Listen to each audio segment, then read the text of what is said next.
Yo, so I have to talk a little bit more about the invasion of Spain, slow invasion of Europe. Like I said in earlier videos, the situation in Ceuta is getting very serious. We now are getting reports of young girls, down to 9, 10, being dragged into the mountains by big groups of illegal immigrants and being raped, which is very serious. And they're not even supposed to be there because they are illegal, they don't have papers. And they are really flooding the streets. They are making little huts, shanty towns on the beaches, which now are littered with garbage, filth, pee and poop, because there is no system ready for these people. And they had like invasion number 2 just a few days ago, where another group of migrants just flooded the gates and flooded Ceuta, leading to even more troubles. People that live there, they don't want to go out. They are scared. And other people, they are talking to the independent reporters. They are saying some are even saying, I used to be a very lefty person. Now I am going ultra right. They are going to vote for the far right, which are right radicals. They think this is better.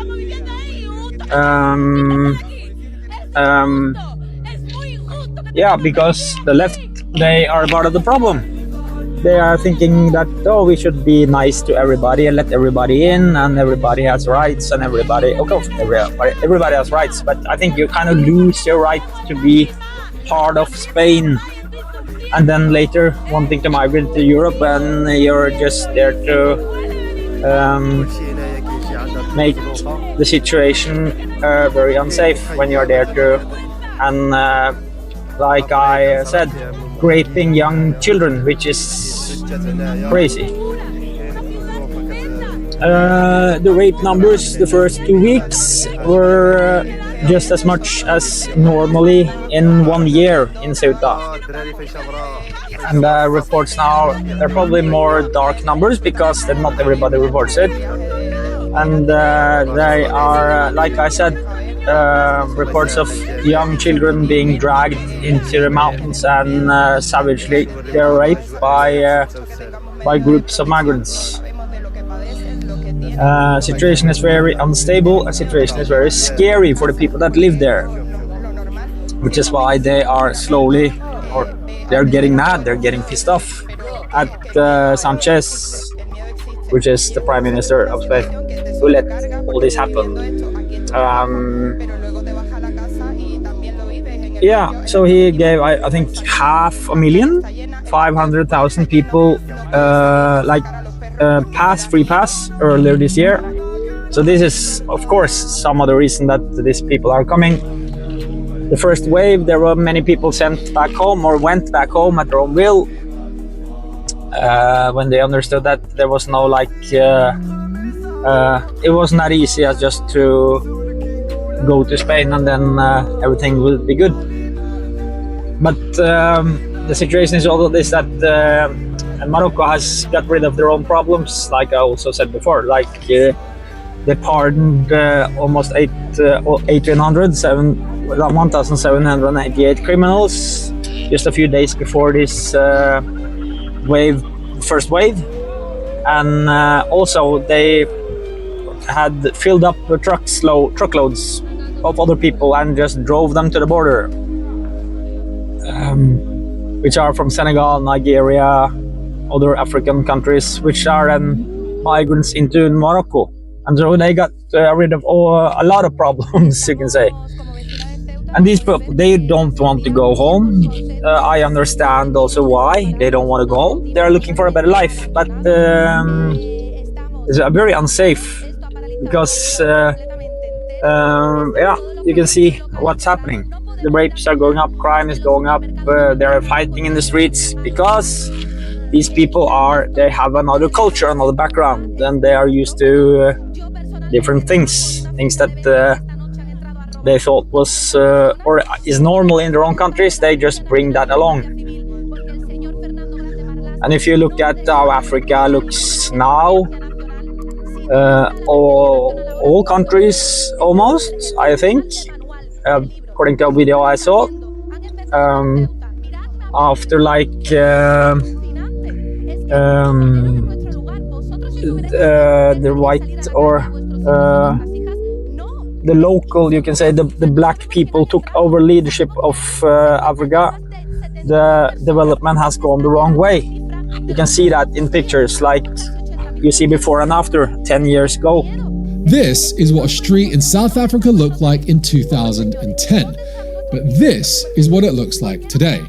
Mountains of trash as far as the eye can see, people living in the trash, children playing in the trash, people defecating in the trash. You can practically smell it from here. And this is not just this one road, it is happening all across South Africa after years of black supremacy, radical hatred of white people, and the Marxist communist socialism of the ANC political party, which is destroying the nation. And now, finally, some people are starting to turn around and scratch their heads and wonder, wait a second, maybe white people weren't to blame for all of the problems of South Africa this whole time. Maybe the problem had to do with something else entirely, something else far less politically correct than blaming white people for everything.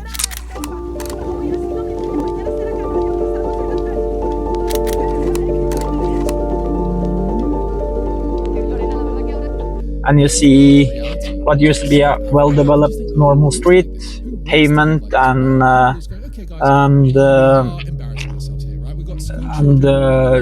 buildings, office buildings and these kinds of things.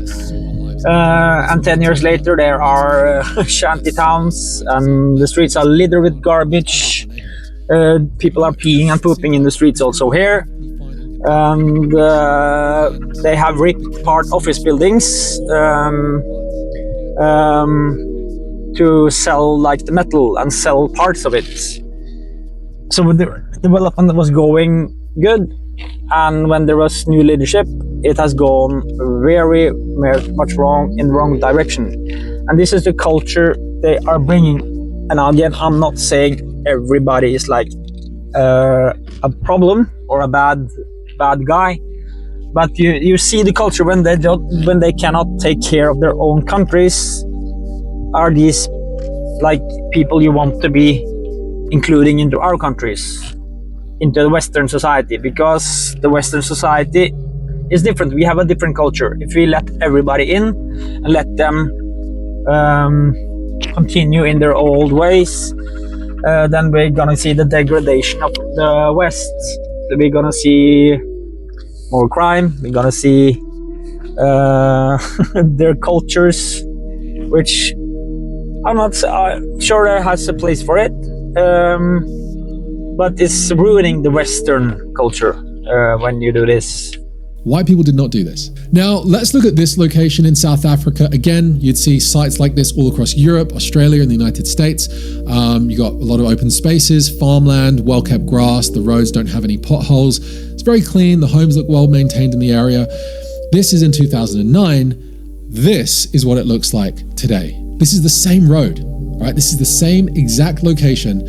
Look at it. Look at this. Look at the trash buildup. What is going on? How do you destroy a country like this? This beautiful country. Look at the trash, right? All the metal has been sold as scrap, and now you're seeing these slums being erected on these locations, which I'm sure has to do with the reappropriation of land that was owned by the white people and then given over to the black people who don't necessarily come from a farming background, that can't function and make use of the land.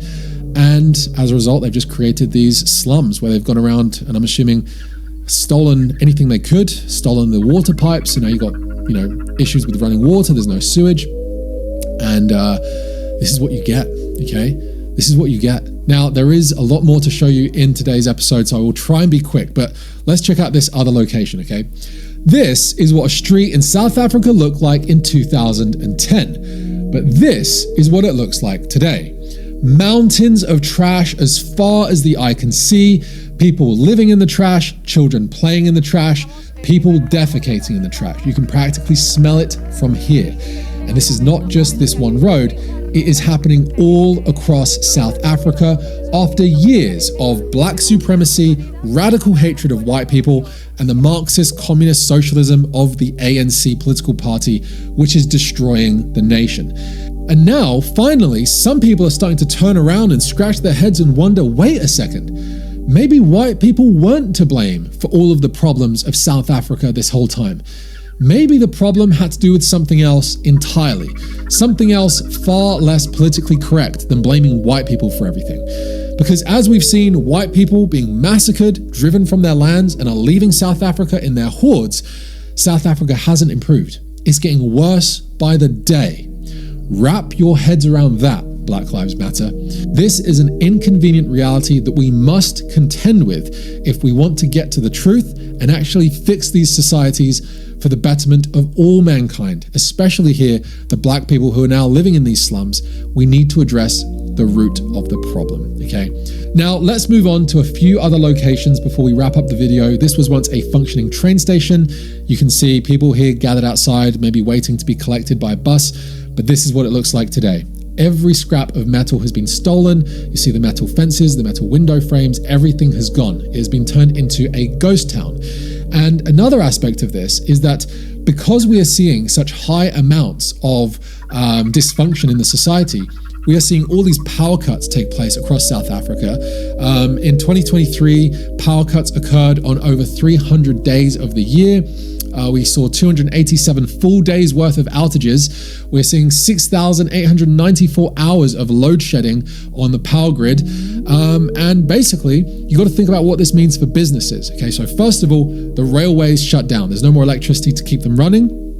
When the power is turned off, people are able to grab the metal and sell it for scrap. So let's look at this other location here. This was once part of the railway system. It was part of the energy grid here. But if you just fast forward from 2009 to today, you see every scrap of metal has been stolen. Even the window seals and the metal on the roof has been stolen. And so now the metal from the railway systems have gone. And now if you just go around the corner here, you see that what's happened is that they've built slums on those railway lines, okay? And this is what they're doing all over South Africa, basically cannibalizing the infrastructure that was keeping the country running. If you lose power, you also lose CCTV, so crime rates have gone up.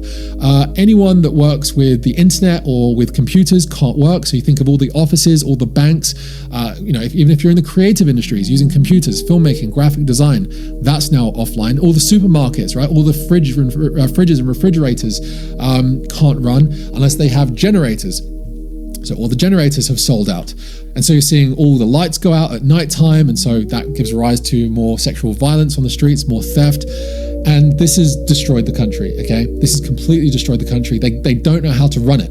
They don't know how to run it. All they know is blaming white people and resentment. And that's what you get. Now, unfortunately, the left-wing media do not report on this. They are parroting the lines of the ANC, which is just blaming white people for everything. So let's check out this video from Vox, a more left-leaning media outlet, and see the way they report on this. This strip in Cape Town, South Africa, divides the beachside community of Strand from the township of Nomzamo. They're only a few meters apart, but the people on each side live very different lives. Strand has backyards and driveways. Nomzamo is much more dense, and the people here have fewer basic services. Less piped water, less internet access, and Nomzamo is majority black, while the area across the line is majority white. If we use dots on a map to represent race, you can see how stark that divide is. If we zoom out to the whole city, we can see it's actually everywhere. And this is the case across much of South Africa. The color of your skin here often determines where you live.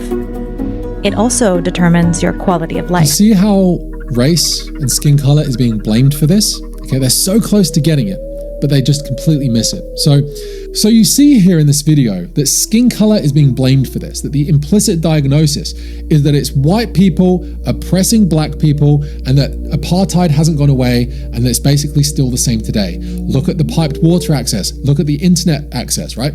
It says nothing here about how it's black people in those exact same areas that are stealing the water pipes and stealing the copper cables, which has meant that they can't enjoy internet access or running water. It says nothing about the fact that it was the white people who were inventing and creating and providing the piped water and the internet access and the cables and coming up with all this technology for everyone to enjoy. But it is being ruined by a certain percentage of the black community, or the black demographic, who are ruining it for everyone else. So it's not like white people are trying to go out of their way to make the lives of black people worse. It's the other way around. And it's a sad reality that is affecting the lives of other black Africans that don't want it this way. And I absolutely love South African people. I love them. I had a really great maths teacher at school, this black South African rugby player guy, wonderful guy, really inspirational guy, miss him a lot. My next door neighbor today is a black South African, lovely family. I love them to bits. My kids go around the house and play all the time, wonderful. But there's a reason why they don't live in South Africa anymore. And there's a reason why so many South Africans, black and white, are leaving and are getting the heck away from all of this black supremacy and white hatred, okay? Because it's destroying the country, okay? But left-wing media don't talk about this, all right? And you can see that already, how Ceuta is, you can call it a microcosm of what's happening, going to happen, and what's happening if you have flooded with illegal migrants that there is no place for, that aren't supposed to be there. And you see the effects of it. You also see, like I said, crime increasing, people feeling unsafe, people are angry, people are scared. Raping little children is a very savage thing to do. Gang raping little children. And yeah, also seen like videos of one guy, I'll see if I find that, he was saying that he has to go to Britain. I needs to go to Britain because he wants to, I don't know if I can say it, F you up. And you're coming to England, yeah? I need it. Nearly? I need it. You need to be UK. You need to be in the UK. Yeah, I only interest to fuck. Are you going to come and enrich our country by the sounds of it? You're from Somalia? Is that sign language for Somalia? And you're coming to England, yeah? I need it. Nearly? I need it. I need to be UK. You need to be in the UK. Yeah. You want to tell your story about why you're here? Bad, you know. Yeah? I'm going to Scotland. You're going to Scotland? Yeah. Okay. Why Scotland? Yeah, I like it. You like Scotland? Edinburgh. You had to go to Britain. And also some other people are like saying, they are talking about what happened on their boat trip. Talking to reporters, I think that was in France. Right now, I don't know. When I went to Madrid, I will know. And what do you think? All the people here, are they going to go to France, or are most of them? Some people are going to France, Almanya, Italy. Oh, different Germany, countries. yes, different countries. Are most people here? They're Muslim. Yes, a lot of all is Muslim. All. People here. Some people leave the camp and drink and do drugs. Yes. Yeah. Always, but when you drink, you will not go inside. You will sleep outside. They check you when you go in. Yes. If you have knife or lancet, you will not go inside. But some people leave and they come back with a weapon. They come back with a knife. No, but you cannot go inside. But they try to come back with a knife. Yes. In this camp, so what do people do all day? No working, No working, only eat and sleep. only eat and sleep. Eat and sleep. Nothing else. Nothing else. Somebody told me that on the boat they tie them up. No, you know, some people in the boat at night, they used to cry. Uh-huh. Used to cry. Then some people say he or she is witch. Do you know witch? Black. Yeah. Black magic. A witch. Yes. In the boat, you have to have that. Some people have black magic. That's why. Wait. Hold on. So sometimes on the boat, there's witches on the boat. Yes. That is Seriously? true. Yes. Some people used to explain they see they are both witches. That's why. A witch? Which So what happens to the witch? sometimes witch they used to tie them. Uh-huh. Sometimes they used to catch them and throw in the sea. They throw them in the sea. Alright. You know, some people have big head. They used to see at night. But in the afternoon they don't used to see. That's why. Oh, so somebody can see at night? Yes. So they're a witch? Yes. And then you tie them up and throw them off the ship? Right, yeah. You kill them? Kill her. What country are you from? I'm not I'm from Senegal. And he was saying if you see a witch on the boat that you guys throw the witch off the boat. Yeah. Yeah. Some people can say they see witch inside the boat and they can show them inside the water. Is it normal, like, if someone sees a witch, like, you kill them? Or, like, Kill them. People used to kill, like, the witch? Kill the Yeah, people witch. kill the witch? Yes. How do they kill the witch? Just tie it, right? You must tie it. Just 2 days, he will not drink, he will not eat. Starve to death? Yes. So if you find a witch, you tie them up And some people when they say you can tie them up. Yeah. and then they just starve to death? Some people can kill them. Some people can kill Some them. people can If kill you them. die, if I see, I will kill him. If you see, you're gonna kill Yes, I them. will kill him. They are talking about how not everybody made it over, and they had some problems on the boat with witches. I think we were done with the witch trials many years ago in Europe, many hundred years ago, and the way they solved it, because they had some witches in the boat that were they could see in the dark, so that they knew they were witches. And the way they solved it was they got rid of them, but tied them up and threw them in the water. And one guy blatantly said that he would kill them. So this is tribal culture, and this is we don't want this in the West now, do we? I'm sure some people will assimilate, but it's not looking good now in Ceuta. It's not looking good if this is what's coming to us. So I think we better be very careful again with what we accept and how we open up our countries to anybody. This is also, you see, people saying that this is how the Islam is going. This is how Islam spreads, because this is all Muslim countries, and many are radicals, and this is how, you see, I think the number is 25 million people have migrants have come into Europe just in the last 10 years.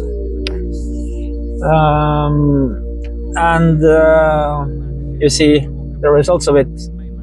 Now also in Great Britain,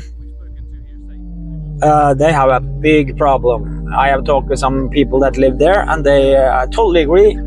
And you see it also in, not in the news, because they don't report on it, of course. We have multiple weaknesses. Our biggest weakness is our percentage in this country. We are very disadvantaged. By the way, this is only in this country, because across the Western world, mashallah, tabarakallah, percentages are rising to the point of it's terrifying them. Sweden, 10% Muslim. Oslo, Norway, 10% Muslim. Oslo, of all places. Vienna, the Ottoman Turks tried 200 years, they couldn't do anything. Vienna is 10% Muslim, mashallah, tabarakallah. 10% Muslim. England, London, it is estimated 20%, 15 to 20%. Paris, حدث ولا حرج. Quantity after بس وثاء anyway, the minutes number 2 sleep. Anyway, lots of people. Okay, lots of people in Paris. His entire entertainments, as you know, I was just there last year. Allah make it easy for them. They have a very difficult situation over there. Very difficult. Wallahi, my heart goes out to them. Fuck One off. of the most difficult lands I can imagine living in is Paris right now, France overall. But quantity-wise, wow, like unbelievable. Entire, I was in Australia a year and a half ago. Australia, Sydney, There are districts the size of maybe half of Austin that are 60% Muslim. Lakemba, go look it up. Lakemba in Sydney. Go look it up. You guys from Australia or what? Huh? You're from Australia? You're from Lakemba or where? Oh, okay, but you know Sydney. Yeah, okay. They're entire districts. Melbourne, Australia is 6% Muslim as a whole, and in Sydney and Melbourne, it is closer to 10-15% Muslim. Like the major cities. It's crazy. Toronto, anybody from Canada? Mississauga is 25% Muslim. Brampton Sharif, another. Guys, the dynamics is changing of the whole Western world. But because America is, mashallah, tabarakallah, 370 million people, I mean, that's a problem. That's the issue here, right? We are so big in number, obviously, then of 370 million, and our percentages are small, but we are overrepresented in the major cities. Overall, but now they are actually handing out leaflets to the migrants that come in that say you are not allowed to rape, you are not allowed to abuse people, you're not allowed to have what they can say, sexual relations with people younger than 16. They have to hand out leaflets telling them what is legal and not.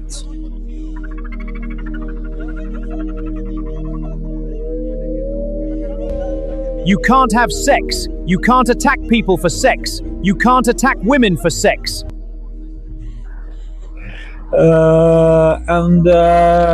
Yeah, it's good that they do it, but it's crazy that you have to do it. It tells you a lot that there is a big problem there with sex crime, raping.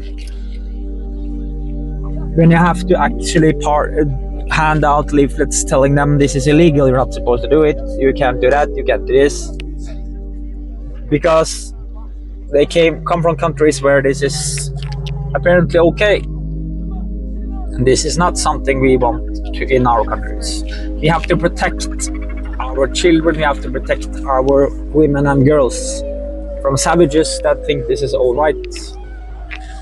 And that's why I'm talking about it, because not many are. I already got the bad rap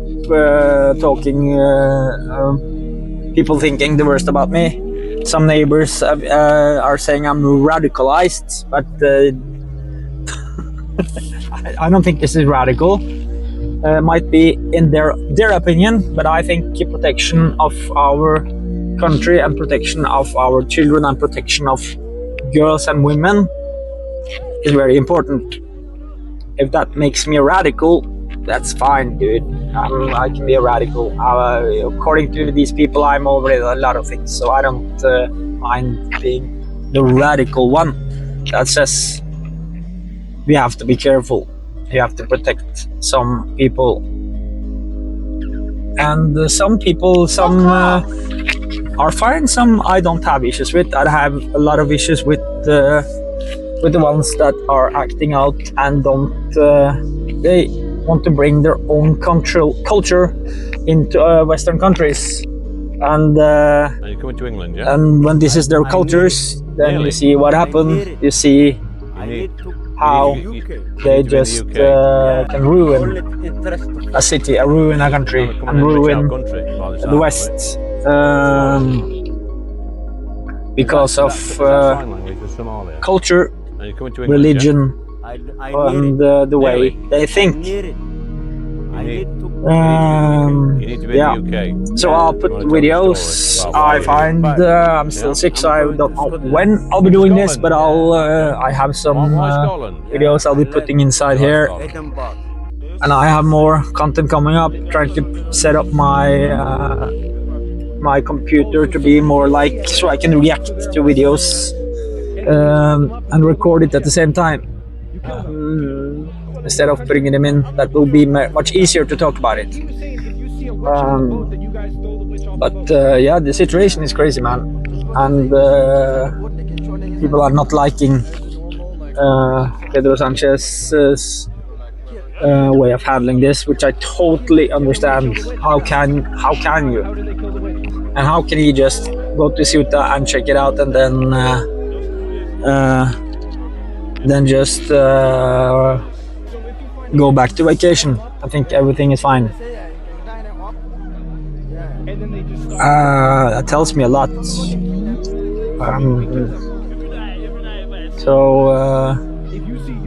Even lefties now are going to the far right. People are calling me far right, which is crazy. I'm liberal, but I'm also leaning towards the right because I see what leftists do.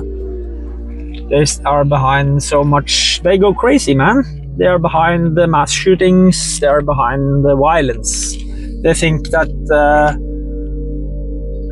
demonstrating for human rights is the same as having the right to be violent and destroy private property and attack people in groups.